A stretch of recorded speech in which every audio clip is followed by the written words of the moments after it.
gentlemen, can I introduce you to Joana Pestana? Great. This is my best Portuguese accent. And we're very lucky to have Joana come in. I'm sorry, what can I say? We're very lucky to have Joana come in and talk to us today. Very interesting designer. I think you'll get a lot out of this talk. So hand over to Joana, who will fill you in and all the fabulous. Thank you so much for the welcoming. Hello. So as you can see in the presentation, I am Joana. I am Portuguese, as it was already said. So I am also a graphic designer, and I would like to take you a little bit in my journey.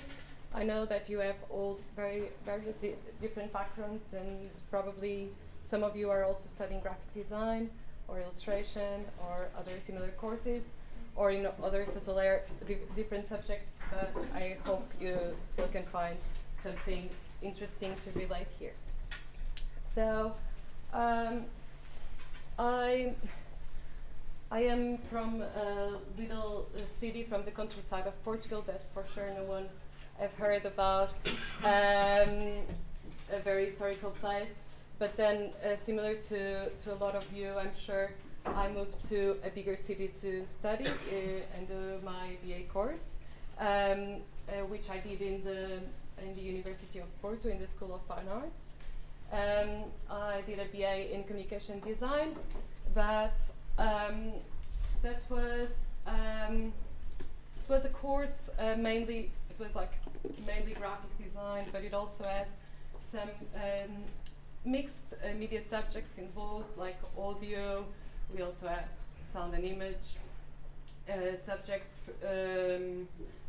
We did a bit of multimedia projects as well, not only based on the traditional sense of graphic design. As it was a fine arts school, we have a very the school is quite recognized by a conceptual-driven approach. So most of the projects were very, very interesting, and I loved to study there. They were far away from the industry or the commercial world, but it was really fun to do them. And it involved a lot of collaboration. I'm sure you also experienced that in different ways in your courses. Then after doing this BA, I graduated. That was in 2005. No, I entered in 2004 and I graduated in 2010. I did also an exchange program in Rotterdam, the William de Kooning Academy in between. And then, I was graduated and I needed to find a job. This was also in a very particular year in Portugal. We were just entering an economical crisis, and it was very hard to find a job at the moment. So I think likewise, my peers at the time ended up taking different jobs at the same time. So we had just to take all the opportunities that were there. So I in the first year, I did projects for friends and posters for music events, things that happened that appeared. But also I collaborated with several studios, and I also taught for 3 years then in the Polytechnic Institute of Viseu, which was my hometown, and I taught graphic design and some other related subjects. I did that for 3 years, and on the side I was doing some projects, sometimes collaborating with friends. For example, on the top one, I'm not showing these projects from this phase in with time, because they are just to be very fast projects. But for example, that project was project for a theater in Porto, the Rivoli, and it was a project on cultural sector for the city council. posters and also the brochures and everything. Like I also brought that material, that print material. Should I pass it on? Like maybe you would like to see some print. I don't know. Well, but I also, you know, we were in crisis, so we also did posters with friends for demonstrations, but also posters for events like these two on the corners. Then I started to work in the University of Aveiro, which, similar to this university, is a new university, also in a campus. It's in a city nearby, Porto, and I was an employee there for 2 years.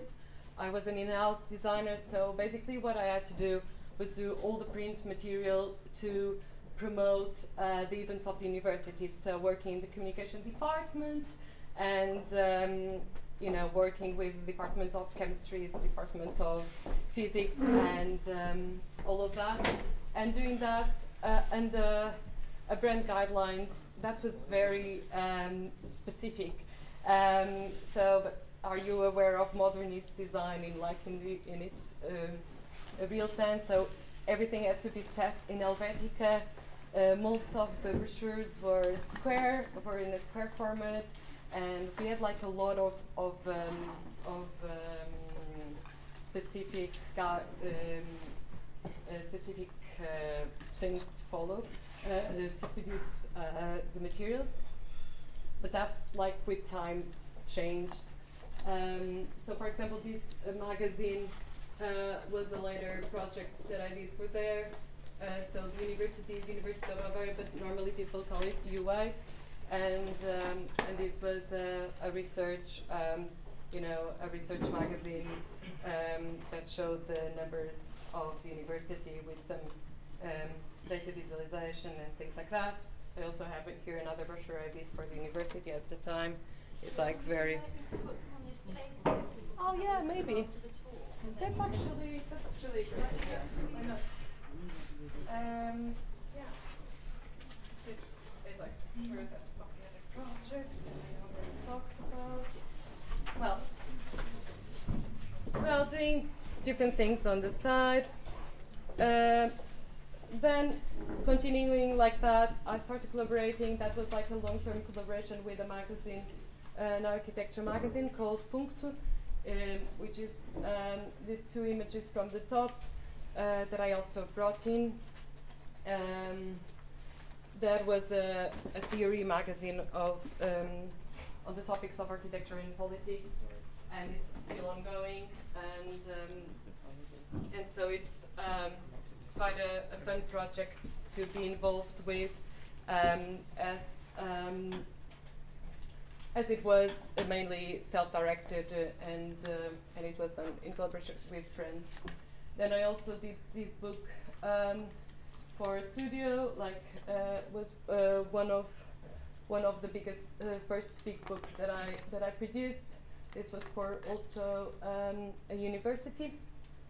So during the first years of my after graduating, this just to sum up a bit, I was working mainly in the education and cultural sector, and then what happened to me was that I was missing a bit the fine arts school projects, and I was also thinking I needed a bit of reflection about my practice, because the projects I was involved in were very diverse, and I didn't really have like a theme, another theme that tackled them together, and so I felt I needed to do something about that. And so I was at the moment working at this university that I mentioned to you before, and I thought, okay, well, this is the moment I should stop doing this, and I decided to do a master, and to reflect upon my practice and try to sort out some ideas of what I should do afterwards. So this is the moment where I came to London, and I decided to do an MI at the Royal College of Art. and I did an MA in visual communication, even though I was more in the graphic design side. That was like a big change. First of all, change of country, but also change of culture and of way of teaching and way of learning. It's a very interesting thing to realize that it's very different to be in a school in Portugal and in a school in the UK.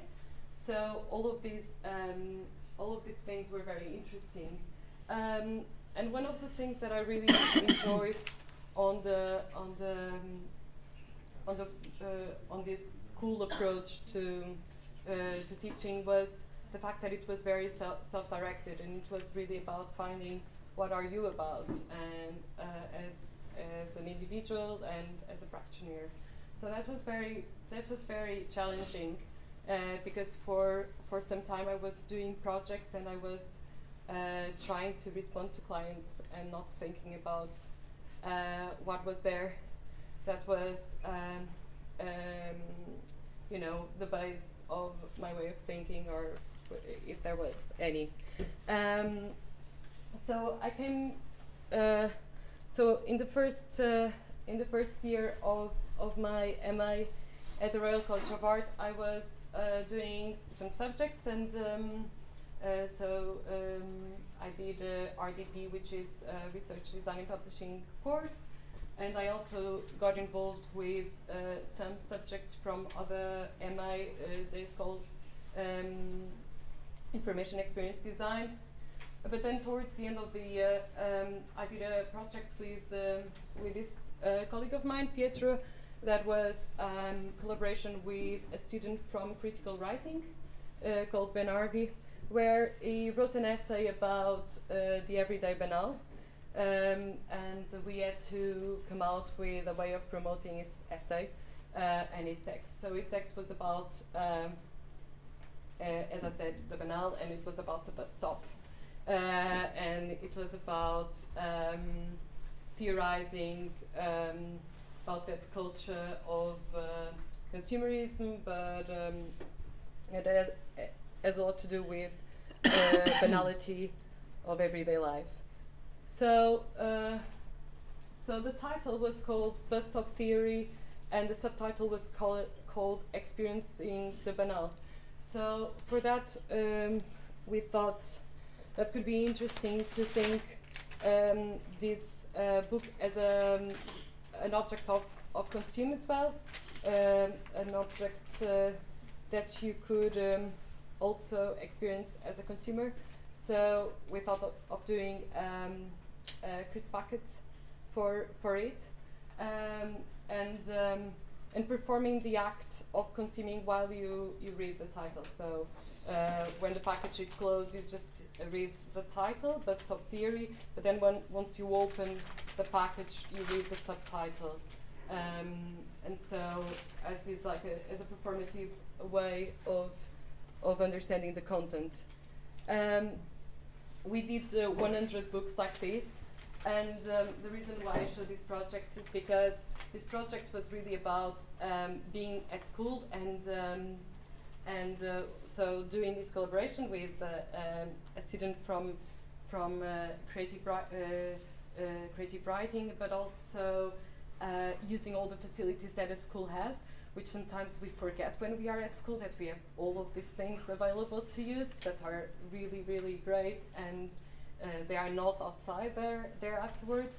And so we did, we contacted Peter Sheeps to get us the foil paper.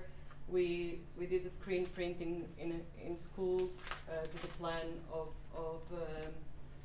the packaging, but then also seal the package also in school with a mechanic sealer, and doing all of these as in the end it wasn't just a book, it was 100 books, so it was quite interesting as a process to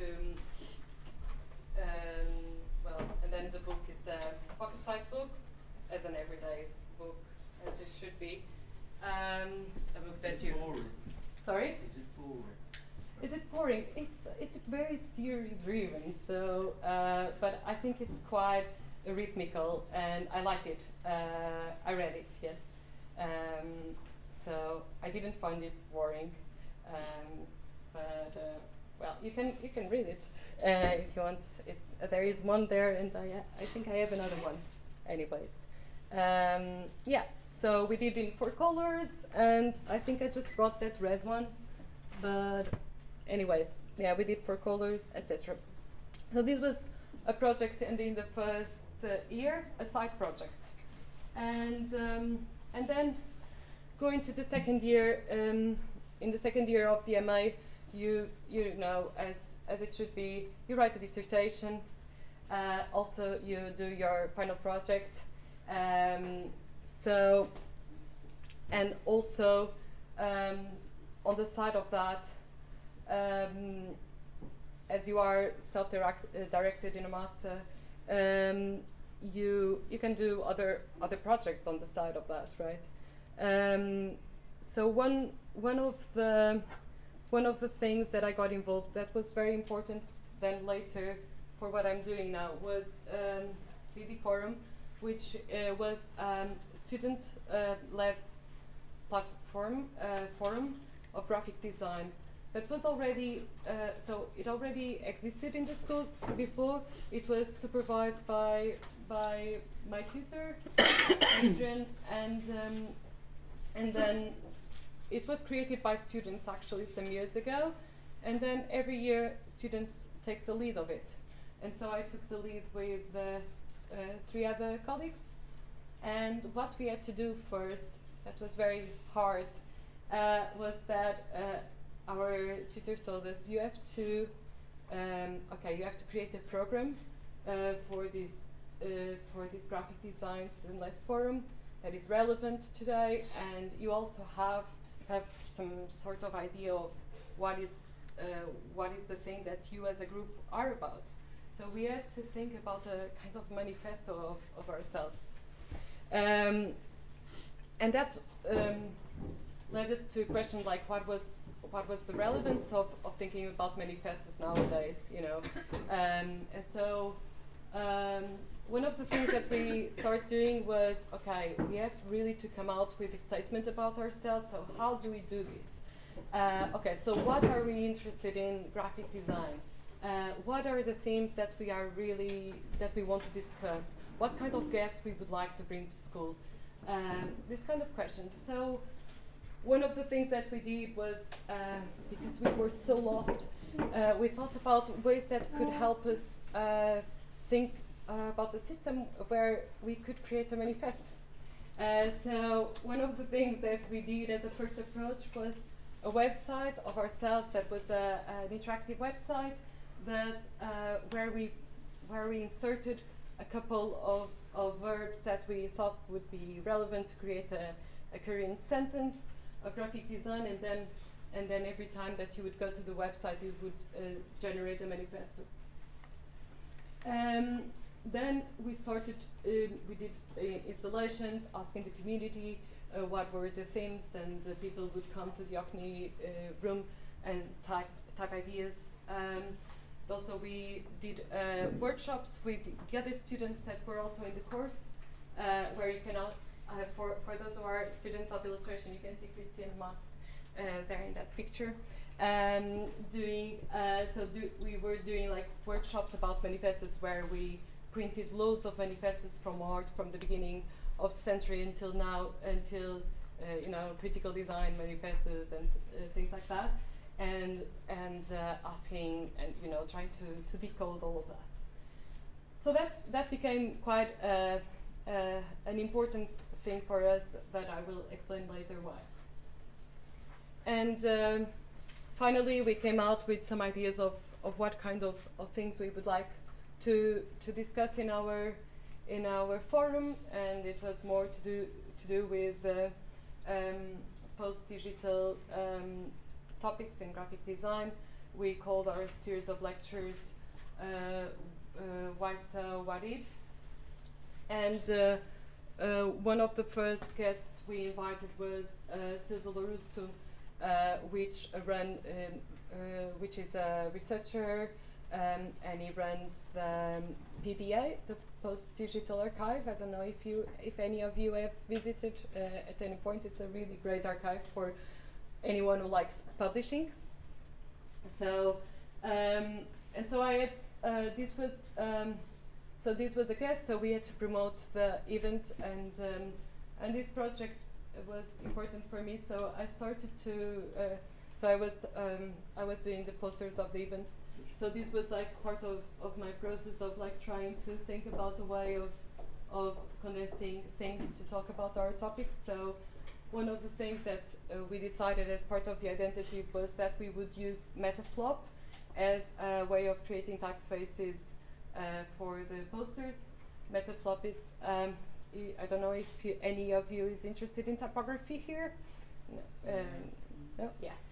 So Metaflop is I don't know if any of you heard about this. It's an amazing website where you can through very generative and interactive approach, you can create typefaces online and then generate them and download them and then use. And so these typefaces are not good to typeset a book, okay? They are good for display. They have a lot of problems because they are made super fast. They are just like based on numeric variations.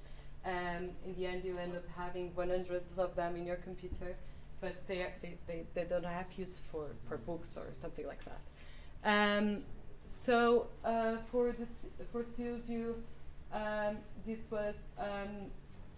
was the poster. So it was all about the PDA. So I extracted from Twitter all the hashtags that ever been used to talk about his work, and then I also projected some conversations that we could potentially have as a group, EP Forum group, and then since it was about this post-digital approach to publishing, used as a background this idea of the touch that leaves marks in your screen. So these fingerprints, in opposition to the digital experience that is not very tactile. And so then that approach continued to the other posters that promoted the other lectures. I don't know if you know Design Displacement Group. They are a collective group that really inspired us for something that I will talk to you later about. There is a collective of different graphic designers working in different places in Europe. I think they are all from Europe, and they question what is the future of graphic design. So they position themselves in 2034, looking backwards. And so, for example, this poster, I thought about alluding to the time machine possibility that you can have in your computer of like going in time, that unfortunately you can't have in real life. But I really like these analogies that in the digital world you can always like do things that are impossible to imagine in real life, but they are so great, like reverse time or come back to a document that you erased and things like that. So that was the reference.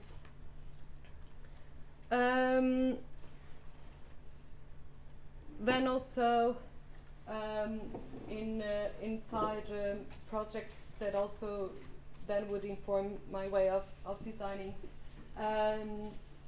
I did this other project with two friends, a workshop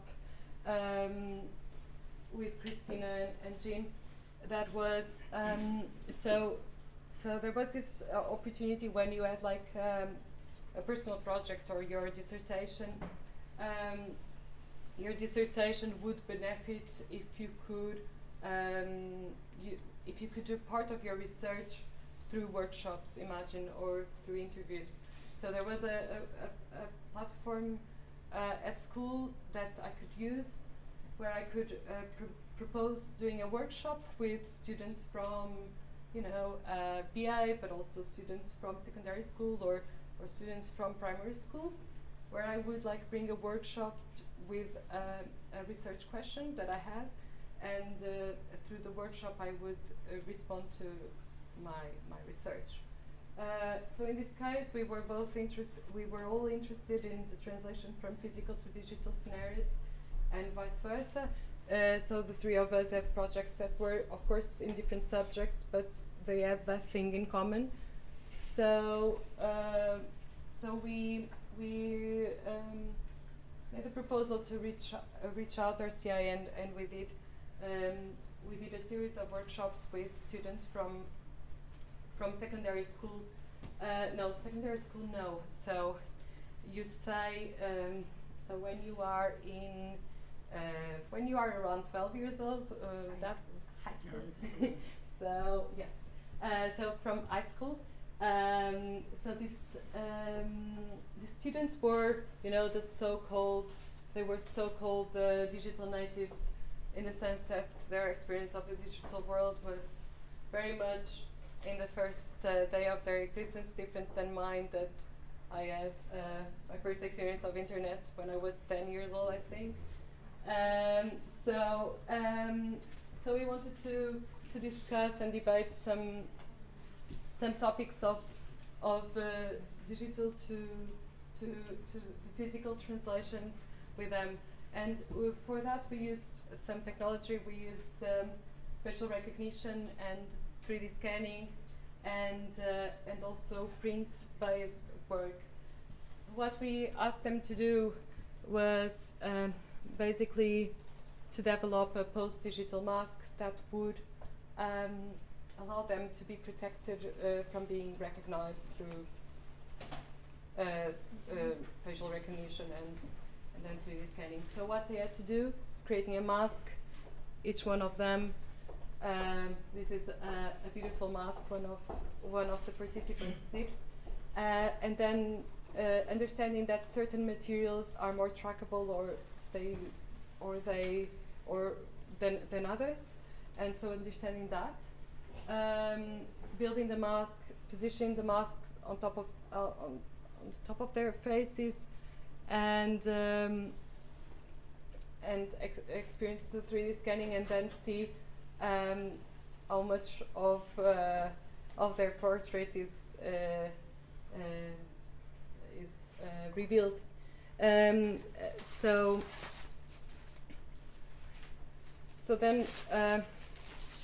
then we would see like that certain materials, you know, they would create these areas of emptiness, which normally would be reflective materials, you know, metallic materials, etc. So it was interesting because they would understand the impact of their choices that at the beginning were just visual on the process. Then in the end we did of course because we are designers, so never lose an opportunity to do a publication. So we did a publication on with all the masks and with all the portraits and the names, so all the students kept in the end. Also, this was another one, another pink publication. The other one is blue. Yeah, and then we tried to create also some information about their portraits, like how much they weight, like 23 megabytes. After graduating, I wanted as much as I could to continue to have as much fun as I was having at RCA, but in real life. So that was like quite hard to do, and it's still being very hard to do, but I'm trying. So so one of the things that you know, coming back to that story of Ediform that I told you before, where we built this, where we were trying to create manifestos I don't know if you still remember that part. We decided to continue to do these manifestos, workshops after school, but with a different framework. And we continued as part of our group of ED Forum, doing this with Max and Vilja.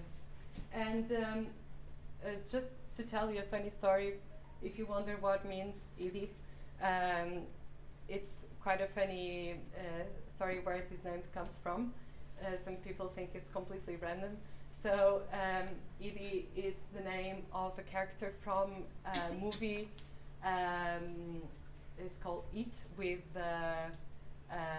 it's like a movie about a guy that wants to steal a bank, and in this movie it's Al Pacino stealing a bank, and it's a bad man, you know, and he meets, I don't know, it's completely strange, the situation, but he meets on a pub a graphic designer, and he meets this girl that is called Edie, and she studied at Parsons School of Design in New York, and she is doing the typical thing that graphic designers after graduating do, that is having a side work, like working as a book shopper, and then doing some projects on the side. So she's explaining that story, and so she's this very strange character that is dating a man who wants to rob banks, but she's a graphic designer and she doesn't understand that all of his plan is robbing a bank.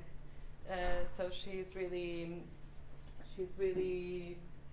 interesting. So what we wanted by calling post-TD is like to think about, like, after that notion of a graphic designer as that Edie from that movie, how can you see graphic designer afterwards?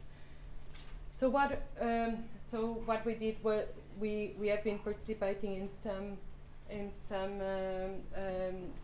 festivals. The first one we went was in Helsinki. We went to the Helsinki Design Week to deliver one of the workshops, and our workshops are called Tumblr Manifestos. So what we are trying to do, so we start thinking about how can we build collective manifestos and talk about the way that all graphic designers working in their houses separate from each other have in common. What do they have in common? And we start thinking that trends in graphic design could help us understanding what was the drive, or what were the topics that were there to be discussed through trends. So what we do is that we extract trends from Tumblr, and then we discuss what are the potential meanings of why people use, for example, digital floaty pages in their graphic design, or why people use a certain typeface at the moment. So we try to come out with like a lot of analysis of creating hypotheses for what are the current political topics that could be connected with those use of trends. And then after that workshop, we generate sentences based on our discussions and based on what the participants also write. And so and then we normally write back on our Twitter account, and we have to make a statement about graphic design in 140 characters, and that's the limitation of Twitter, which is very hard. So and then we normally do an image to go on the side of and the idea is to then build a manifesto after, you know, several. So the last one we went to Porto actually, to the European Design Awards, but we did that with we keep doing that. This is just to clarify, this is not making us rich at all. This is not giving us any money. So this is really like a side project that inform our practices, and I think for me it's quite important because by doing this I'm also always questioning what I'm doing in whatever project I am working on. So so this kind of parallel project really helps me, you know, self-criticize whatever I'm doing and try to make it better. So yeah, that's an example.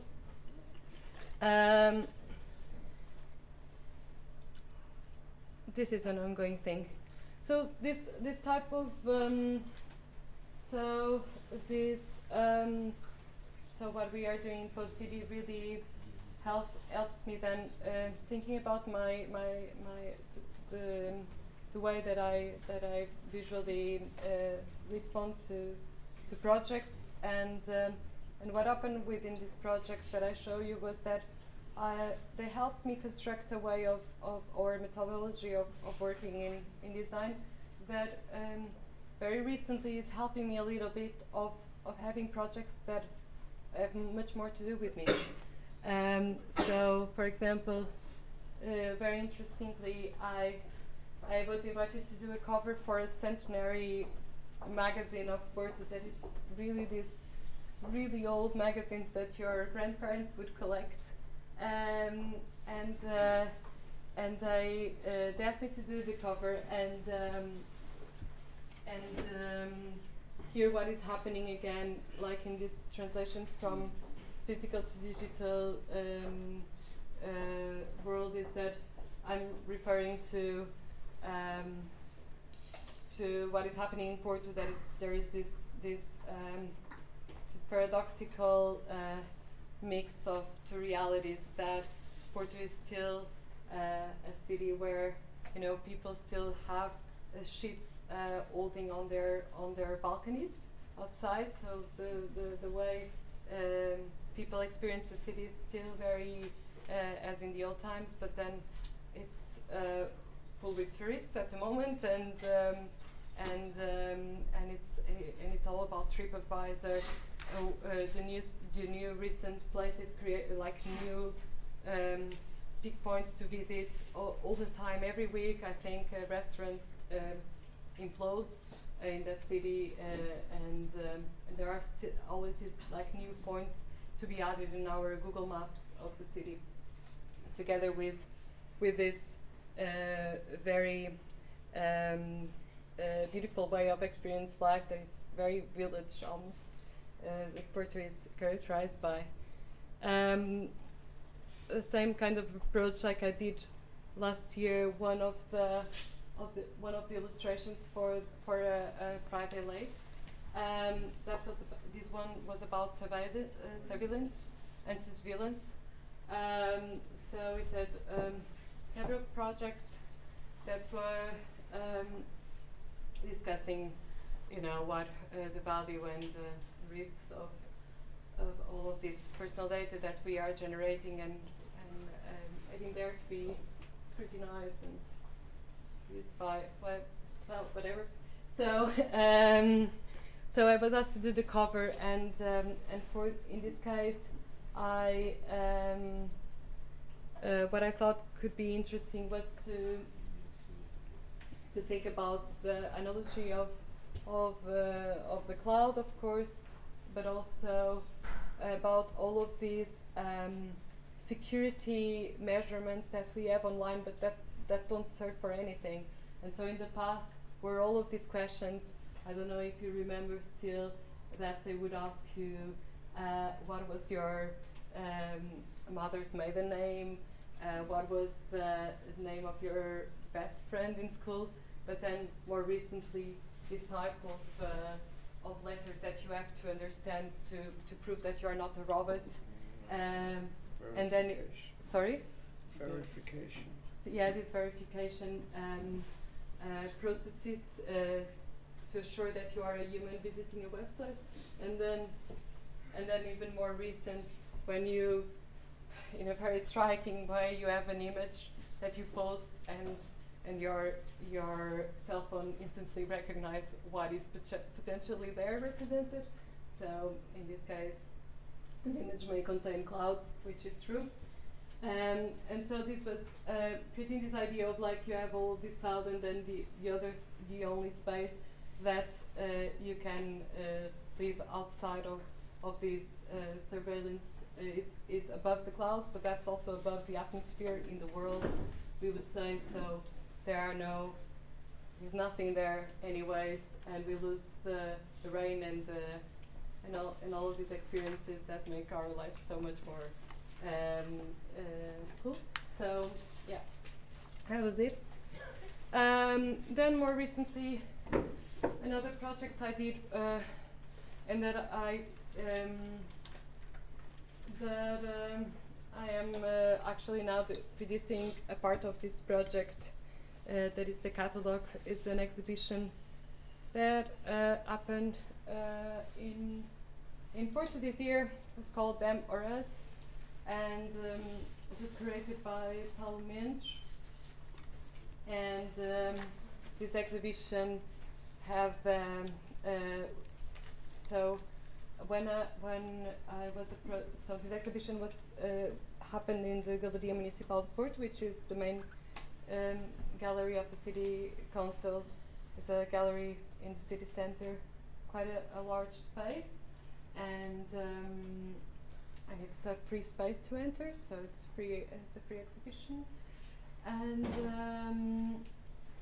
in this case, what happened was that it would be a collective exhibition, and it was about all of these binaries that are discussed in the moment, like who is in, who is out, who is the immigrants, all of these different topics, like what are the dangerous, and always this idea that there are us and there are them. So this kind of frightening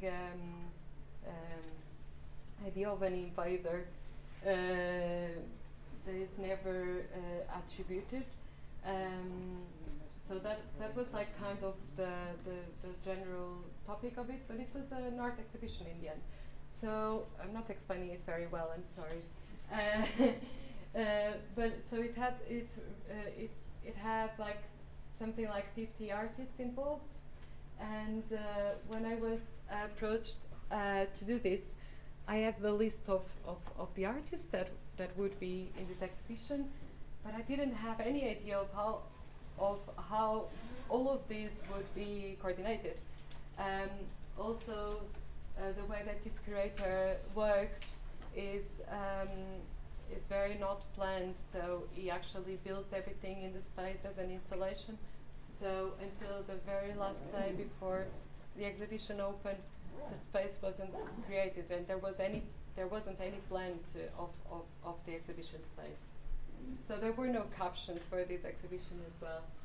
And so when I had to do the identity for this, and this was like very much discussed with the curator, I had to somehow think about all possible scenarios, because there were so much there, so many different artists that I didn't really know all of them linked. Then the exhibition had also like very commercial material together with art material, but it also had, archival things like the military, the museum of the military museum was going to give pieces, but also the science museum as well. So I really didn't know all of these things would connect. Not until the day of the exhibition launch, to be honest. So I did a poster that had a lot of different elements that reference to different topics of the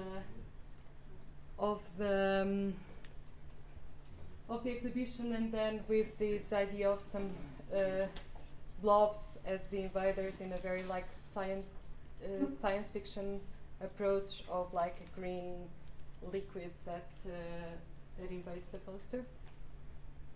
and this was dispersed through the city of Porto. And then finally, in the day of the exhibition, I knew what was the exhibition about. I could produce the brochure to be there, which I thought like the exhibition was much more archival based when I saw it.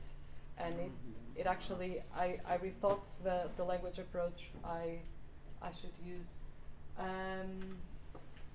And so at the moment, I'm producing the catalogue of the exhibition that will be launched in 1 month. And it's, I think it's quite I left this as the last project to show because I think it's quite interesting when you have a project and you are asked to do an identity of something that is not yet built. So you have to kind of understand, but then alongside, like with the project, you start understanding the project. But in the beginning, you weren't understanding it totally.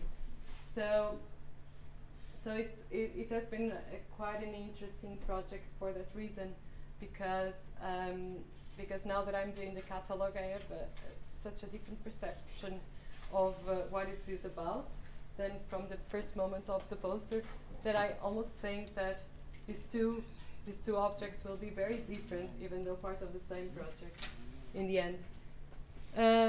Yeah, so that's it for yeah, that's some work that I was going to show you. Actually, I just forgot to mention, I completely forgot to mention something. I work,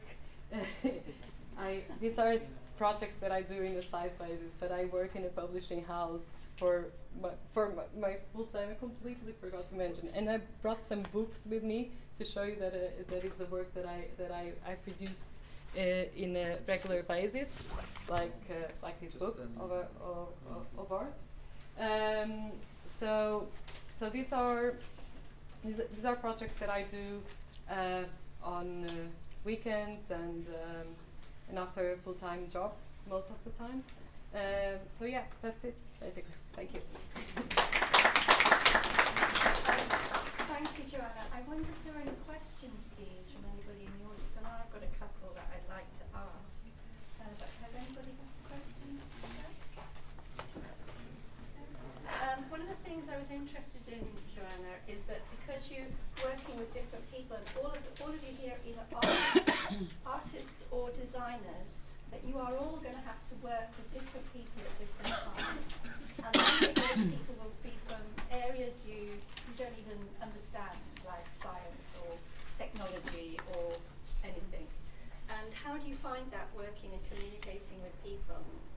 Yeah, I think that's the most challenging thing in graphic design. I think in working in communication is the fact that you get involved with people and you have to understand their way of speaking and their subjects of interest, and then you have to translate them. So I think that's exactly the most interesting thing of working in this area, is that you always have to do this, create this bridge with anyone, and find links, try to find subjects that you understand, research what you need, do a lot of research to understand certain subjects or authors that the person you are working with is talking about. That is happening to me all the time, that I have to end up reading a lot of books to be able to communicate with someone and be able to understand what they want me to actually do and understand better a subject. So I think that's the most interesting thing, is because you are not close to your own subject, but you have so many things to learn with the people you work with. And I think that's what it makes it more exciting, the profession. I think the other thing that was really beautiful to see is when you were working with young people, because of their, I suppose, naivety a little bit, when you're working with younger people and they play around with materials and they don't worry whether it's right or wrong, because we're very keen on people playing and being creative and not worrying whether it's a mistake or not. And some of the things were quite beautiful. I think this one in here, I mean, it's extraordinary, isn't it? Just playing around with some materials and then how you translate that is quite fascinating. And I think one of the things that we do as artists and designers, I mean, Joana is at a very different level. You know, we're down here at the moment, but she's up there. But you will be up there soon, don't worry. Is that the expression of what we do here in very simple terms, when you're experimenting with just a little bit of material or some words or text and you're playing around with those concepts, don't throw anything away, because it can be developed into something quite extraordinary and quite beautiful and have meaning and depth that we perhaps didn't see when we first saw it at the first point. Yeah, that's true. That sometimes a lot of the process that we didn't thought could be interesting, then the edited part, right? When we put everything together, it kind of tells a story. It is. It's amazing. Just look at that. It's gorgeous.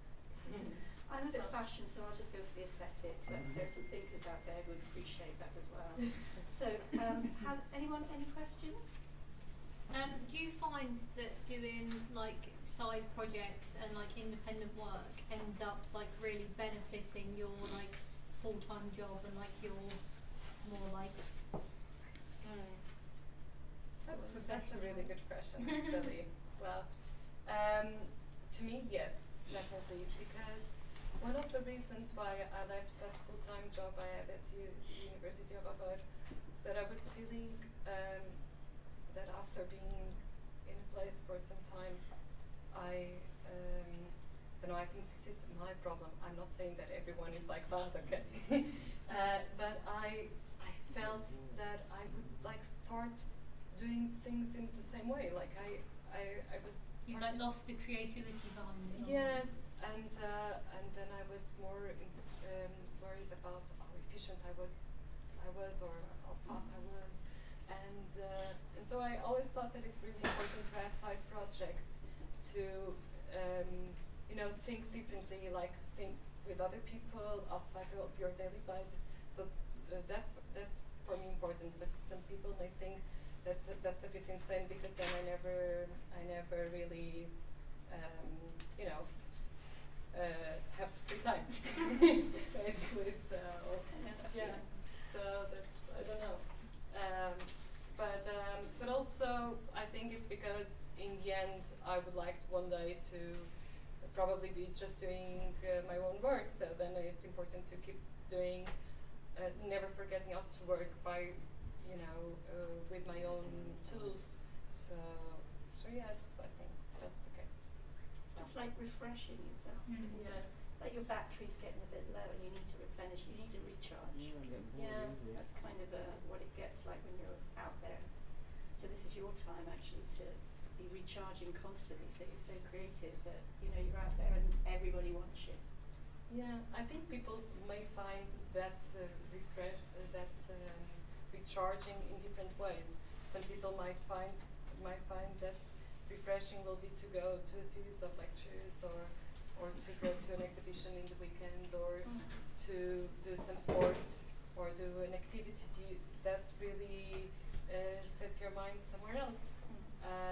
So maybe doesn't need to be working in other projects, but it can be something else. I don't know. Because Joana will be here to take some questions afterwards, and thank you all for being so patient. I know it's not, sometimes the acoustics here can make it difficult, but it is great that you've all come to listen. But if you are very interested in postgraduate study, especially the Royal College, because that's where you trained in between working and going back, please do have a word with Joana, because it's good to have some understanding of what's required as well. So again, can we have a good warm welcome and, well, goodbye now, but thank you.